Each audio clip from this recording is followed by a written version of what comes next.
दर्शकों ब्रेक तो बाद तुहाडा स्वागत है जी डॉक्टर साहब।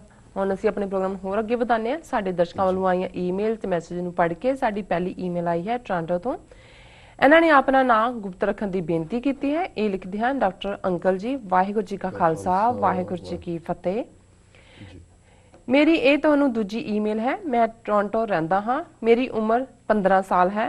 अज मैं तुहानूं तां लिख रहा हां क्योंकि अज सिखां दे इतिहास काला दिन है।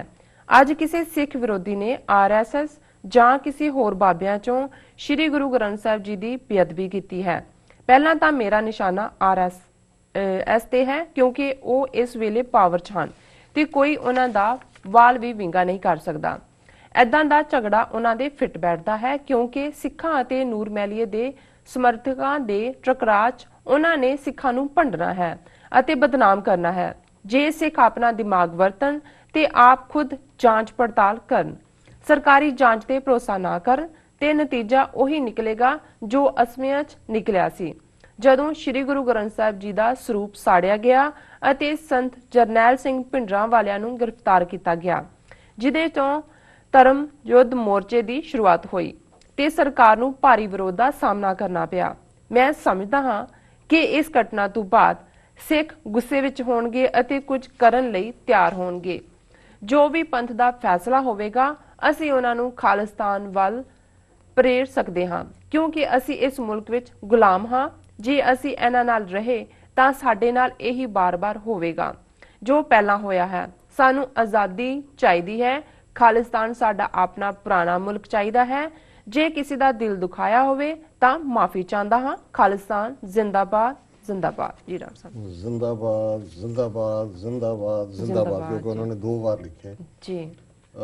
इस 15 साला गुरसिख नौजवान का बहुत बहुत शुक्रिया सानू लिखे। दूसरी उन्होंने ईमेल है। असी समझते हैं भी जिमें उन्होंने सोच प्रौड़ है मैच्योर है। बहुते तो 80 सालों वाले भी नहीं कई बार समझ आती जिमें वो गल समझने की कोशिश करते हैं जी। सो ज़ाहिर है गुरु की किरपा है। एज ए सिख सोचते हैं पंथ का दर्द है गुरु ग्रंथ साहिब के अदब अदाब नूं सामने रख के जो घटनावां ने उन्हां तो उन्हां दा हिरदा दुखत है जी। और उन्होंने इस दिन नूं इतिहास का सिख इतिहास का काला दिन के मैं समझदा भी इहदे कोई शक नहीं है कि जदों तुसीं गुलाम हुंदे हो जां किसी होर दे वस पैंदे हो तो फिर तुहाडा हर गुजर रहा दिन ही जिहड़ा है वो गुलामी दे विच गुजरदा है तो उन्होंने कदों काला बनाना है जां स्याह बनाना है ये हाकम दे हथ वस हुंदे। और यही कारण है कि कायदे आज़म मुहम्मद अली जिन्हां ने सिख लीडर मास्टर तारा सिंह नूं जदों कि वो कांग्रेस वाल झुका रख रहे सी और उधर हिंदुआं वाल अपना वेट सुट रहे सी ये उन्होंने कामेंट किया सी कि सिक्स आर पोलिटिकली नाइव कि सिख सियासी तौर ते अनाड़ी ने जी। they have seen Hindus as the co-slaves, but when they will see them as the rulers, they will see their true face when the Hindus will be the masters and Sikhs will be the slaves. जी जी। कि उन्होंने हिंदुआं नूं सिखां ने सह गुलाम दे तौर ते देखे। जिस दिन वो मालक बनणगे उदन सिख ये गल नूं सोचणगे समझणगे कि मालक कौन है ते गुलाम कौन है।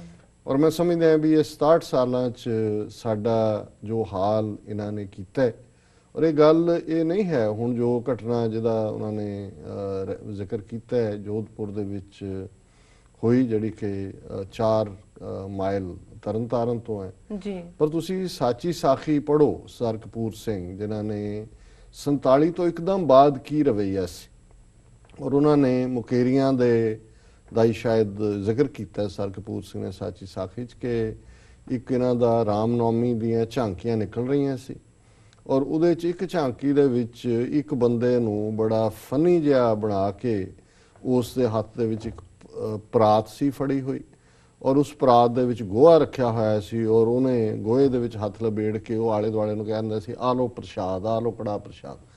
हुण ये गल उदों कोई पिंडां वाले नहीं सी उदों कोई धर्म युद्ध मोर्चा नहीं सी लगा उदों अजे अद्धी जिहड़ी सिख कौम है वो पनाहगीर बन के आए हुए सो जिहड़ी इन्हां दी मैंटैलिटी सी और ये 47-48 की गल है जिसका उन्होंने जिक्र किया 48 के पीरीयड ਕਿ ਵੀ ਇਹ ਵਰਤਾਰਾ ਜਿਹੜਾ ਹੈ ਇਹ ਸੀ। ਔਰ ਉਹਨੂੰ ਜਦੋਂ ਕਿਸੇ ਸਿੱਖ ਪੁਲਿਸ ਵਾਲੇ ਨੇ, ਮੈਨੂੰ ਐਗਜ਼ੈਕਟ ਘਟਨਾ ਨਹੀਂ ਯਾਦ, ਵੀ ਰੋਕਿਆ ਜਾਂ ਰੋਕਣ ਦਾ ਯਤਨ ਕੀਤਾ ਤਾਂ ਉਹਦੇ ਖਿਲਾਫ ਹੀ ਫਿਰ ਐਕਸ਼ਨ ਲਿਆ ਗਿਆ। ਸੋ ਇਹਦੀ ਸ਼ੁਰੂਆਤ ਜਦੋਂ ਸਾਨੂੰ ਕ੍ਰਿਮੀਨਲ ਟ੍ਰਾਈਬ ਵੀ ਬਣਾ ਦਿੱਤਾ, ਜਰਾਇਮ ਪੇਸ਼ਾ ਕਬੀਲਾ ਬਣਾ ਦਿੱਤਾ। ਔਰ ਇਹੀ ਜਿਹੜੇ ਅੱਜ ਬਹੁਤ ਸਾਰੇ, ਅੱਜ ਹੀ ਗੱਲ ਹੋ ਰਹੀ ਸੀ ਬਾਹਰ ਕਿ ਭਾਈ ਇਹ ਜਿੰਨੇ ਇੱਕ ਜਿਵੇਂ ਹੁਣ ਉਹਨੇ ਤਰੁਣ ਚੁੱਗ, ਦੂਜਾ ਸਭ ਪੰਜਾਬੀ ਹਿੰਦੂ ਨੇ ਜਿਹੜੇ ਥਾਂ, ਅਰੁਣ ਜੇਤਲੀ ਜਿਹੜੇ ਹੁਣ ਉੱਪਰ ਬੈਠੇ ਨੇ ਆ ਕੇ, ਜਾਂ ਜਿਹਨੇ ਪੰਜਾਬੀ ਸੂਬਾ ਬਣਾਉਣ ਵੇਲੇ ਹੋਮ ਮਿਨਿਸਟਰ ਸੀ ਇੰਡੀਆ ਦਾ, ਗੁਲਜ਼ਾਰੀ ਲਾਲ ਨੰਦਾ ਚੰਡੀਗੜ੍ਹ ਕੱਢਤਾ, ਪੰਜਾਬੀ ਬੋਲਦੇ ਇਲਾਕੇ ਕੱਢਤੇ ਦੂਜੇ, ਇਹ ਸਾਰੇ ਸਾਡੇ ਪੰਜਾਬੀ ਹਿੰਦੂ ਵੀਰ ਨੇ ਜਿਨ੍ਹਾਂ ਨੂੰ ਅਸੀਂ ਵੀਰ ਮੈਂ ਕੌਮਿਆਂ ਜੀ ਕਹਾਂਗਾ ਜੀ, ਕਿਉਂਕਿ ਇਹ ਉਹ ਨੇ ਜਿਨ੍ਹਾਂ ਨੇ 1951 ਦੇ ਵਿੱਚ ਹੀ ਪਹਿਲੀ ਮਰਦਮਸ਼ੁਮਾਰੀ ਵੇਲੇ ਆਪਣੀ ਬੋਲੀ ਬਦਲ ਲਈ ਸੀ। ਪੰਜਾਬੀ ਘਰਾਂ 'ਚ ਬੋਲਦੇ ਸੀ, ਹਿੰਦੀ ਲਿਖਾਈ ਕਿ ਜੀ ਸਾਡੀ ਮਾਂ ਬੋਲੀ ਹਿੰਦੀ। ਉੱਥੋਂ ਸਾਡੀ ਟ੍ਰੈਜੇਡੀ ਸ਼ੁਰੂ ਹੁੰਦੀ ਹੈ, ਜਿਹੜੀ ਪੰਜਾਬ ਦੇ ਵਿੱਚ ਕੋਈ ਪਿੰਡਾਂ ਵਾਲਿਆਂ ਦੀ ਆਮਦ ਨਾਲ ਜਾਂ ਉਸ ਤੋਂ ਪਹਿਲਾਂ ਅਕਾਲੀਆਂ ਜਾਂ ਕੋਈ ਹੋਰ ਸੈਪਰੇਟਿਸਟ ਏਜੰਡਾ, ਇਹ ਇਹਨਾਂ ਦਾ ਝੂਠਾ ਪ੍ਰੋਪੇਗੈਂਡਾ ਹੈ।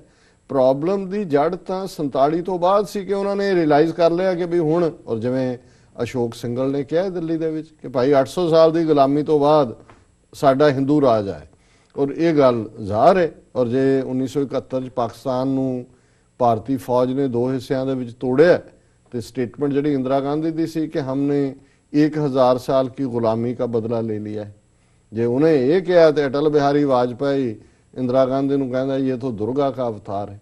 ਸੋ ਇਹ ਜੋ ਕੁਝ ਵਾਪਰ ਰਿਹਾ, ਕਿਉਂਕਿ ਇਸ ਘਟਨਾ ਨੂੰ ਉਹਨਾਂ ਨੇ ਆਧਾਰ ਬਣਾ ਕੇ ਕਿਹਾ ਕਿ ਜ਼ਾਹਰ ਹੈ ਇਹਦੇ ਪਿੱਛੇ ਆਰਐਸਐਸ ਹੋਏਗਾ, ਸਾਨੂੰ ਆਪਣੀ ਪੜਤਾਲ ਕਰਵਾਉਣੀ ਚਾਹੀਦੀ ਹੈ ਜਾਂ ਦੂਜਾ। ਮੈਂ ਤਾਂ ਇਹਨੂੰ ਹੋਰ ਵੀ ਇਸ ਅੱਜ ਦੀ ਮੇਰੀ ਲਿਖਤ ਵੀ ਜਿਹੜੀ ਹੈ ਇਸ ਵਿਸ਼ੇ ਦੇ ਉੱਤੇ ਹੈ ਕਿ ਬਈ ਇਹ ਕਿਵੇਂ, ਜੇ ਤੁਸੀਂ ਦੇਖੋ ਕਿ ਵੀ ਇਹ ਪਿੰਡ ਉਹੀ ਹੈ ਜਿੱਥੇ ਜਿਸ ਪਿੰਡ ਦੇ ਵਿੱਚ ਸਿਰਫ 3 ਘਰ ਨੇ, ਨੂਰ ਮਹਿਲੀ ਹੈ ਜਾਂ ਆਸ਼ੂਤੋਸ਼ ਦੇ ਚੇਲਿਆਂ ਦੇ।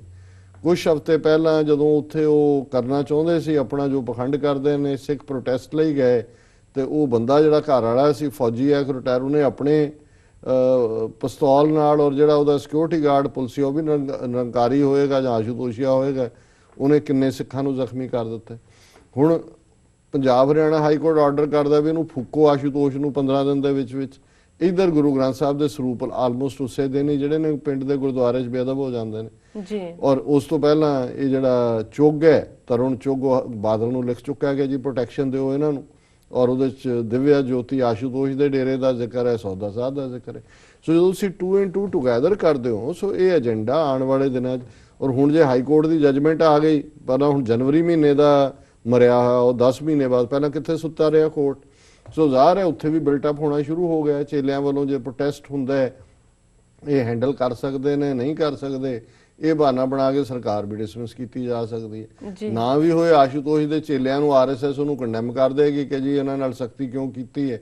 ਸੋ ਉਹ ਆਪਣੀ ਪੂਰੀ ਵੋਟ ਬੈਂਕ ਪੋਲਿਟਿਕਸ ਕਰ ਰਹੇ ਨੇ। ਔਰ ਬਾਕੀ ਮੈਂ ਸਮਝਦਾ ਵੀ ਜਿਹੜਾ ਉਹਨਾਂ ਨੇ ਕਿਹਾ ਕਿ ਵੀ ਸਿੱਖ ਇਹਦੇ ਤੇ ਗੁੱਸੇ ਹੋਣਗੇ ਔਰ ਉਹਦੇ ਚੋਂ ਜਿਹੜੇ ਆ ਅਸੀਂ ਕੁਝ ਕੱਢ ਸਕਦੇ ਹਾਂ ਜਾਂ ਖਾਲਿਸਤਾਨ ਦੀ ਗੱਲ ਨੂੰ ਤੋੜ ਸਕਦੇ ਹਾਂ, ਠੀਕ ਹੈ, ਕਾਸ਼ ਇਵੇਂ ਹੋ ਸਕਦਾ। ਪਰ ਅੱਜ ਵੱਡਾ ਹਿੱਸਾ ਤਾਂ ਸਿੱਖਾਂ ਦਾ ਬਿਲਕੁਲ ਡੀਸੈਂਸਿਟਾਈਜ਼ ਹੋਇਆ ਜੀ। ਉਹਨਾਂ 'ਚ ਕੋਈ ਸੰਵੇਦਨਸ਼ੀਲਤਾ ਹੀ ਨਹੀਂ ਰਹੀ ਹੈ। ਪੰਜਾਬ 'ਚ ਖਾਸ ਤੌਰ ਤੇ ਸਾਨੂੰ ਬਾਹਰ ਅਸੀਂ ਤੜਫਦੇ ਹਾਂ ਜਦੋਂ ਕੁਝ ਹੁੰਦਾ ਹੈ, ਉਸ ਦਾ ਜਿਹੜਾ ਪ੍ਰੋਟੈਸਟ ਵੀ ਹੁੰਦਾ ਹੈ, ਉਸ ਦੇ ਉੱਤੇ ਮਤੇ ਵੀ ਹੁੰਦੇ ਨੇ। ਪਰ ਜੇ ਤੁਸੀਂ ਅੱਜ ਇੱਕ ਵੱਡਾ ਹਿੱਸਾ ਜਿਹੜਾ ਸਿੱਖਾਂ ਦਾ ਉੱਥੇ ਬੈਠਾ ਹੈ, ਉਹਨਾਂ ਨੂੰ ਕਹੋ ਜੀ ਫਲਾਣੇ ਨੇ ਹਵਨ ਕਰਾ ਲਿਆ, ਉਹਨੂੰ ਕਹੇ ਜੀ ਫਿਰ ਕੀ, ਰੱਬ ਤਾਂ ਸਾਰੇ ਪਾਸੇ, ਉਹ ਨਹੀਂ ਆਉਂਦੇ ਸਾਡੇ ਗੁਰਦੁਆਰਿਆਂ, ਜੇ ਉਹਨੇ ਕਰਾ ਲਿਆ ਫਿਰ ਕੀ ਹੋ ਗਿਆ। ਇਹ ਤੁਸੀਂ ਭਜਨ ਗਾ ਰਹੇ ਹੋ ਜਾਂ ਇਹ ਵੀ ਕਿ ਇਹ ਕਿਹੜਾ ਜੀ, ਦੇਵੀ ਮਾਤਾ 'ਚ ਵੀ ਬੜੀਆਂ ਤਾਕਤਾਂ ਨੇ। ਕਿੰਨਿਆਂ ਦੇ ਘਰ 'ਚੋਂ ਜਿਹੜਾ ਗਣੇਸ਼ ਦੀ ਹਾਥੀ ਦੀ ਸੁੰਡ ਵਾਲੀ ਫੋਟੋ ਉਹ ਲੱਗੀ ਹੁੰਦੀ ਹੈ ਜੀ, ਇਹ ਸ਼੍ਰੀ ਗਣੇਸ਼ ਹੈ, ਤਾਂ ਸ਼ੁਭ ਹੈ। ਦੀਵਾਲੀ ਨੂੰ ਸ਼ਹਿਰੀ ਜਿਹੜੇ ਵਪਾਰੀ ਨੇ ਉਹ ਤਾਂ ਪੂਜਾ ਕਰਦੇ ਹੀ ਨੇ, ਉਹ ਬਈਆਂ ਦੇ ਉੱਤੇ ਕੇਸਰ ਛਿੜਕਿਆ ਹੁੰਦਾ, ਲక్ష్ਮੀ ਬਣਾਈ ਹੁੰਦੀ ਜੀ। ਸੋ ਉਹਨਾਂ ਨੂੰ ਕੋਈ ਇਹ ਲੱਗਦਾ ਹੀ ਨਹੀਂ ਵੱਡੇ ਹਿੱਸੇ ਨੂੰ ਕਿ ਵੀ ਇਹ ਕੋਈ ਗੱਲ, ਉਹਨਾਂ ਦਾ ਧਰਮ ਜਿਹੜਾ ਹੈ ਉਹ ਖੋਇਆ ਜਾ ਰਿਹਾ ਔਰ ਉਹਦੇ ਤੇ ਜਿਹੜਾ ਹਿੰਦੂਤਵਾ ਆ ਰਿਹਾ। ਇਹੀ ਕਾਰਨ ਹੈ। ਮੈਂ ਹੁਣ ਬਹੁਤਿਆਂ ਦੇ ਉੱਥੇ ਬੈਠਿਆਂ ਦੇ ਉਹ ਲਾਲ ਜਿਹਾ ਧਾਗਾ ਬੰਨਿਆ ਹੁੰਦਾ ਮੌਲੀ ਦਾ, ਕਈਆਂ ਨੇ ਕੜਾ ਵੀ ਪਾਇਆ ਹੁੰਦਾ, ਕੜਾ ਨਹੀਂ ਹੁੰਦਾ, ਧਾਗਾ ਹੁੰਦਾ।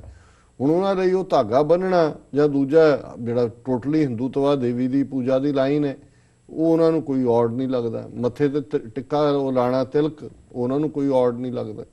ਸੋ ਇਹ ਸਾਰੇ ਹਾਲਾਤ ਦੇ ਵਿੱਚ ਮੈਨੂੰ ਨਹੀਂ ਲੱਗਦਾ ਕਿ ਵੀ ਇਹ ਘਟਨਾ, ਠੀਕ ਹੈ ਖਬਰਾਂ 'ਚ ਆਈ ਹੈ ਜੀ ਉੱਥੇ ਇੱਕਦਮ ਪੁਲਿਸ ਪਹੁੰਚ ਗਈ ਔਰ ਦੂਜਾ ਉਹਨਾਂ ਨੇ ਘੇਰ ਰਿਹਾ, ਮੈਨੂੰ ਨਹੀਂ ਲੱਗਦਾ ਕਿ ਇਸ ਤੇ ਕੋਈ ਇਹ ਹੋਏਗਾ ਕਿ ਸਿੱਖ ਜਿਹੜੇ ਨੇ ਉਹ ਕੋਈ ਭੜਕ ਪੈਣਗੇ। ਉਹ ਤਾਂ ਇੱਕ ਵੱਡਾ ਹਿੱਸਾ ਜਿਹੜਾ ਉਹਨਾਂ ਨੂੰ ਪਤਾ ਹੀ ਨਹੀਂ ਆਲੇ ਦੁਆਲੇ ਕੀ ਹੋ ਰਿਹਾ। ਬਾਕੀ ਜਿਹੜੇ ਨੇ ਇੰਨੇ ਇੱਕ ਹਾਰਡਸ਼ਿਪ 'ਚ ਨੇ। ਜਿਹੜਾ ਆਮ ਗਰੀਬ ਸਿੱਖ ਹੈ, ਕਿਸਾਨ ਹੈ, ਉਹ ਤਾਂ ਆਪਣੀ ਉਹਨਾਂ ਨੂੰ ਰੋਟੀ ਦੇ ਲਾਲੇ ਪਏ ਹੁੰਦੇ ਨੇ ਸਵੇਰ ਤੋਂ ਸ਼ਾਮ ਤੱਕ। ਉਹ ਤਾਂ ਇਹੀ ਹੁੰਦਾ ਨੇ ਕਿਤੇ ਬੰਦ ਨਾ ਹੋ ਜਾਏ, ਸ਼ਹਿਰ ਬੰਦ ਨਾ ਹੋ ਜਾਏ, ਕਰਫਿਊ ਨਾ ਲੱਗ ਜਾਏ, ਅਸੀਂ ਜਿਹੜੀ ਕਮਾਣਾ ਹੈ ਉਹੀ ਖਾਣਾ ਜੀ। ਸੋ ਮੈਂ ਸਮਝਦਾ ਵੀ ਇਹ ਤਾਂ ਠੀਕ ਹੈ ਵੀ ਇਨ ਦਾ ਐਂਡ ਆਫ ਦਾ ਡੇ ਖਾਲਿਸਤਾਨ ਇਹਦਾ ਸੋਲੂਸ਼ਨ ਹੈ। ਔਰ ਸਾਨੂੰ ਇਸ ਮੈਸੇਜ ਤੋਂ ਡਿਲੂਟ ਨਹੀਂ ਹੋਣਾ ਚਾਹੀਦਾ ਕਦੇ ਵੀ, ਜਾਂ ਇਹਨੂੰ ਡਿਲੂਟ ਨਹੀਂ ਕਰਨਾ ਚਾਹੀਦਾ। ਪਰ ਲੈਟ ਵੀ ਹੋਪ ਕਿ ਵੀ ਕੋਈ ਕੁੱਲ ਮਿਲਾ ਕੇ ਸਿੱਖਾਂ ਦੇ ਵਿੱਚ ਕੋਈ ਲੀਡਰਸ਼ਿਪ ਦਾ ਉਭਾਰ ਹੁੰਦਾ ਹੈ, ਕੋਈ ਪੰਥਕ ਏਜੰਡੇ ਦੇ ਉੱਤੇ ਕੋਈ ਸਾਡੀਆਂ ਧਿਰਾਂ ਔਰ ਕੋਈ ਯੰਗਸਟਰਸ ਅੱਗੇ ਆਉਂਦੇ ਨੇ ਤਾਂ ਕਿ ਇਸ RSS ਦੇ ਚੈਲੰਜ ਨੂੰ ਜਿਹੜਾ ਇਸ ਵੇਲੇ ਨੰਬਰ 1 ਚੈਲੰਜ ਹੈ ਉਸ ਦੇ ਨਾਲ ਨਜਿੱਠਿਆ ਜਾ ਸਕੇ ਜੀ। ਸੋ ਇਸ ਨੌਜਵਾਨ ਵੀਰ ਦਾ ਜਿਹਨੇ ਆਪਣਾ ਨਾਮ ਗੁਪਤ ਰੱਖਣ ਦੀ ਤਾਕੀਦ ਕੀਤੀ, ਅਸੀਂ ਉਹਨਾਂ ਦੀਆਂ ਵਿਸ਼ੇਸ ਮੁਤਾਬਕ ਨਾਂ ਨੂੰ ਗੁਪਤ ਰੱਖਿਆ ਜੀ। ਉਹਨਾਂ ਦਾ ਬਹੁਤ ਬਹੁਤ ਧੰਨਵਾਦ ਜੀ। ਡਾਕਟਰ ਸਾਹਿਬ ਵੇਲਾ ਵੀ ਹੋ ਗਿਆ ਬ੍ਰੇਕ ਤੇ ਜਾਣਾ। ਵੀਅਰਸ ਤੁਸੀਂ ਸਾਡੇ ਨਾਲ ਇਸ ਤਰ੍ਹਾਂ ਬਣੇ ਰਹੋ, ਮਿਲਦੇ ਹਾਂ ਛੋਟੇ ਜਿਹੇ ਵਕਫੇ ਤੋਂ ਬਾਅਦ।